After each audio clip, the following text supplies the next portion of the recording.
Sir ready. అదేవిధంగా పక్కన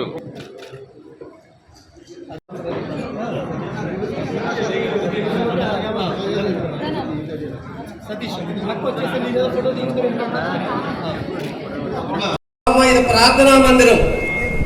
మీరందరూ కూర్చోండి అమ్మా. సార్ నిలబడి మాట్లాడతారు, అప్పుడు మీరు చూస్తారు. సార్ నిలబడి మాట్లాడతారు, మీరు చూస్తారు. కాబట్టి మీరు కూర్చోండి.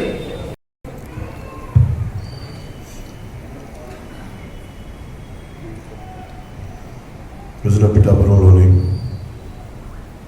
ఆంధ్ర బాప్టిస్ట్ చర్చ్ 1905లో ప్రారంభమైన సెంటనరీ ముగించుకున్న ఈ పురాతనమైన చర్చికి నేను నా ప్రార్థనలో నా గౌరవం తెలపడానికి వచ్చి రావాలని చెప్పగానే డాక్టర్ జి ఎలీషా బాబు గారు మనస్ఫూర్తిగా ఆహ్వానించినందుకు వారికి నా ప్రత్యేక నమస్కారాలు తెలియజేసుకుంటా ఉన్నాను.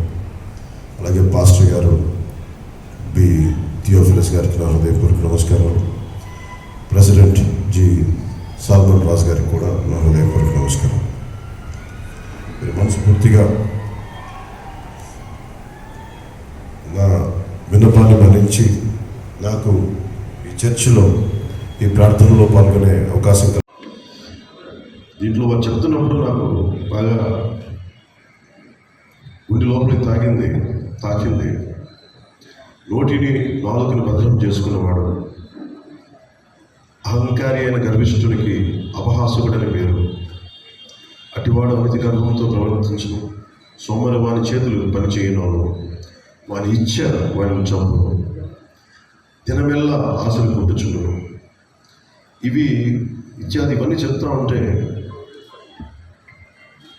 ఏమీ లేని నేను అందరం బాగుండాలి, సర్వేజనో సుఖినో భవంతు, అలాంటి చోట అందరం బాగుండాలి అని ఒక కోరిక తప్ప ఒక మతం బాగుండాలి ఇంకో మతం బాగుండకూడదని నేను ఎప్పుడు అనుకున్నాను. సర్వమతాలు బాగుండాలి, సర్వధర్మాలు బాగుండాలి. సర్వధర్మాలకి నేను ఒక పార్టీ నడిపే ఒక వ్యక్తిగా నాకు మరింత బాధ్యత ఉంది. ఆ బాధ్యత నేను గుర్తిస్తాను, గౌరవిస్తాను. నేను మాట్లాడేటప్పుడు ధర్మం మాట్లాడతాను.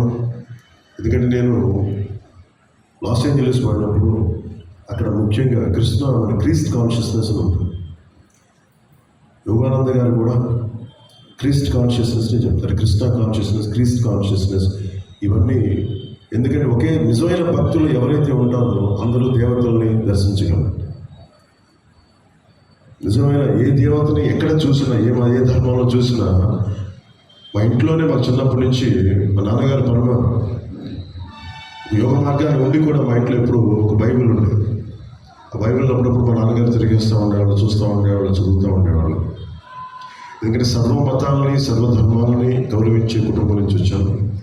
సో అలాంటిది నేను ఈరోజు ఏదో ఒక ఎన్నికల కోసమో వీటి కోసం రాలేదు. ప్రత్యేకించి నా మనసుకి స్పందన వచ్చింది.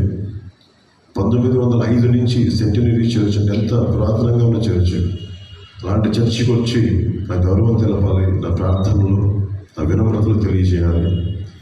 ఇది నా కమిట్మెంట్ కూడా. సోషల్ హార్మనీకి, రిలీజియస్ హార్మనీకి అందరూ బాగుండాలి.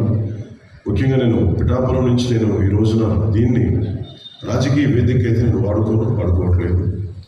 ఒకటే నేను కోరుకుంటా, నేను అన్ని మతాలకి, అన్ని ధర్మాలకి నేను సమానమైన గౌరవించేవాడిని. అలాగే మన క్రిస్టియానిటీ కూడా నేను ఎందుకంటే నా వైఫ్ కూడా orthodox Christian, Russian orthodox Christian. ఇప్పుడు నన్ను ఇజ్రాయెల్ తీసుకెళ్ళి అది నాకు ఎంత ఆ సినిమా ఎందుకు ప్రారంభం అయ్యి అంటే స్టార్ట్ చేశారు కానీ అది అవ్వలేదు. కానీ అది నా కోసమే జీసస్ క్రైస్ట్ జన్మస్థలానికి నన్ను తీసుకెళ్ళింది ఆ ఒక్క అవకాశం.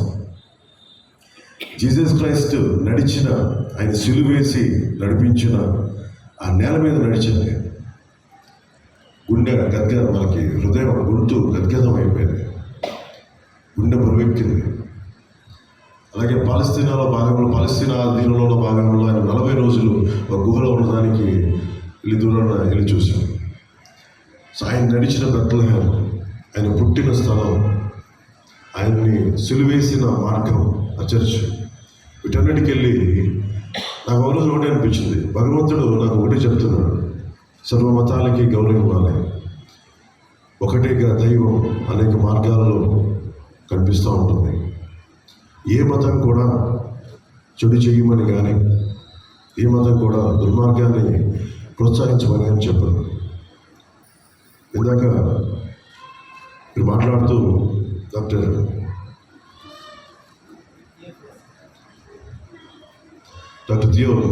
థియోఫిలస్ మన బిషప్ థియోఫిలస్ గారు మాట్లాడుతూ, థియోఫిలస్ గారు చెప్తూ కింగ్ సల్మాన్ గురించి చెప్పింది.